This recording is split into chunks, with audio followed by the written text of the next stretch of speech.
Play Dubey मोती का राज समंदर की गहराइयों में मुरजान की चट्टान के नीचे मछलियों का एक स्कूल रहता था जो अपने तजस्सुस और बहादुरी के लिए जाना जाता था। फनले, एक चमकदार नीले रंग की सेलफिश ने इस ग्रुप की क़ियादत की। एक दिन एक जहाज के मलबे की तलाश के दौरान वो समुद्री सवार के एक टुकड़े पर बने हुए एक कदीम नक्शे से ठोकर खा गए। नक्शे ने एक छिपे हुए खजाने की तरफ इशारा किया, अफसानवी संकन परल जो समंदर के गोधूली के इलाके में छुपा हुआ है। दिलचस्पी से फनले के स्कोल ने एक खतरनाक तलाश का आगाज किया। जब वो गहरे तैर रहे थे तो उनका सामना हुआ। 1. लोना, एक अक्लमंद एंगलर फिश जिसने मोती की जादुई खसूसियात की कहानियां शेयर की। 2.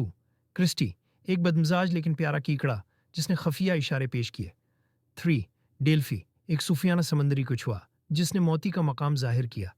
मछली ने गुदार धारों का मुकाबला किया, डरपोक शार्क को पीछे छोड़ दिया और पानी के अंदर की पहेलियां हल की। आखिरकार वो खजाने के चेम्बर में पहुंचे जिसकी हिफाजत ओरिन नामी दीवहेकल उस्क्विड ने की। फनले की तेज सोच और दोस्ती ने ओरिन का एतमाद जीत लिया और उस्क्विड ने सनकन परल का इंकिशाफ किया।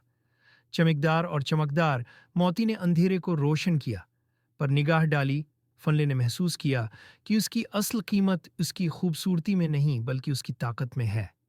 1. जख्मी मुरजान को ठीक करना। 2. आलूदा पानी को साफ करें। 3. समंदरी मखलूक के दरमियान हम आहंगी पैदा करें।